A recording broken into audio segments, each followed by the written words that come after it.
on est sur un cursus où on travaille en groupe sur un projet. Le conseil que je pourrais donner qui m'a beaucoup aidé, c'est de faire des enquêtes métiers, de parler avec des personnes qui sont déjà dans la fonction, qui pratiquent les RH au quotidien. On est vraiment le lien entre les collaborateurs et la vision de l'entreprise.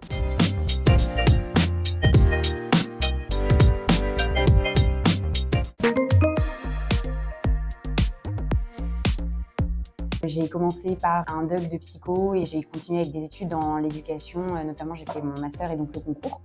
Et au bout de 5 ans dans l'enseignement, je me suis posé la question de l'évolution professionnelle et il n'y avait pas forcément de débouché pour moi au-delà de professeur des écoles.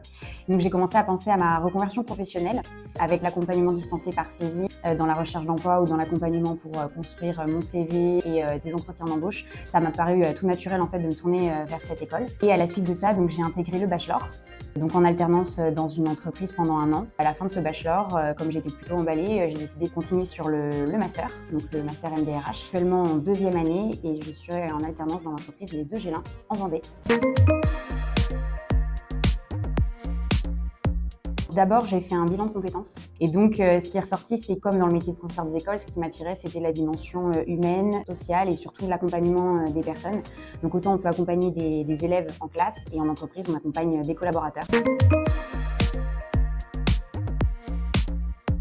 Je dirais de l'empathie, parce qu'il faut être capable de se mettre à la place des autres, mais aussi de savoir penser comme sa direction, parce qu'on est vraiment le lien entre les collaborateurs et la vision de l'entreprise. Donc il faut avoir cette capacité de pouvoir se mettre à la place des autres. Il faut aussi une capacité d'écoute, parce qu'on passe énormément de temps à écouter les collaborateurs, les managers, nos représentants syndicaux, etc. Et je dirais qu'il faut aussi de la résilience, parce qu'on est souvent à l'initiative de projets qui vont amener du changement. Et donc, comme tout changement, on se retrouve confronté à des obstacles. Il faut savoir être résilient, patient et laisser les choses se faire en temps et en heure. La chance qu'on a à CESI, c'est qu'on est dans la pratique. C'est-à-dire qu'on n'est pas sur des cours descendants où on va apprendre des connaissances et on va avoir des tests de connaissances. On est sur un cursus où on travaille en groupe sur un projet, sur des entreprises fictives. Donc c'est très concret et ça nous permet en fait de voir des aspects. Par exemple, on ne va pas tous avoir les mêmes métiers en RH dans nos entreprises. Il y a des aspects qu'on ne voit pas, comme la paye, l'audit ou autre. Mais grâce au programme à CESI, en fait, on va voir tout un panel de projets ou d'actions. On va apprendre à mener des choses qu'on n'aura pas forcément menées en entreprise. Donc déjà, c'est complémentaire à ce qu'on effectue en entreprise. Le fait de travailler en groupe, le fait de fournir un travail à la fois individuel et collectif, ça nous apprend en fait dans notre fonction à faire appel aux acteurs dont on aura besoin en entreprise, mais également à être autonome et à travailler individuellement. Donc en fait, toutes ces connaissances-là, elles vont venir aussi nous développer nos méthodes de travail qu'on va pouvoir du coup expérimenter et déployer en entreprise derrière.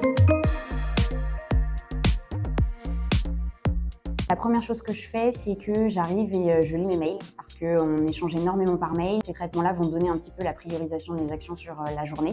Et après, en général, je reprends ma to-do list et soit j'ajoute les impératifs qu'il y a eu dans les mails entre-temps, soit je reprends les éléments que j'avais à faire déjà la veille. Et donc, je les ai priorisés avec un système de couleurs pour savoir ce qu'il faut que je fasse en priorité ou pas. On a forcément un emploi du temps qui est ponctué par diverses réunions avec notre service ou les membres d'autres services.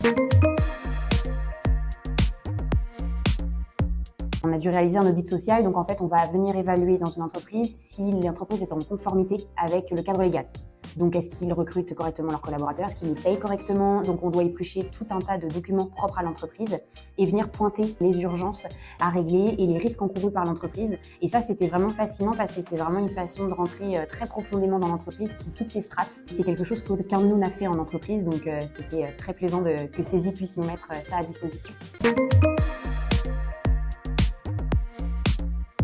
De faire des enquêtes métiers, parler avec des personnes qui sont déjà dans la fonction, qui pratiquent les RH au quotidien, voire d'aller faire un stage, parce que quand on choisit un métier, on ne sait jamais vraiment comment ça se passe avant d'être dedans. Également de venir, par exemple, aux portes ouvertes CESI pour pouvoir échanger avec les ambassadeurs, pouvoir échanger avec les responsables pédagogiques qui sont toujours d'un bon conseil et qui essayent de vraiment pouvoir cibler nos attentes et nos envies. Donc voilà les conseils que je donnerais.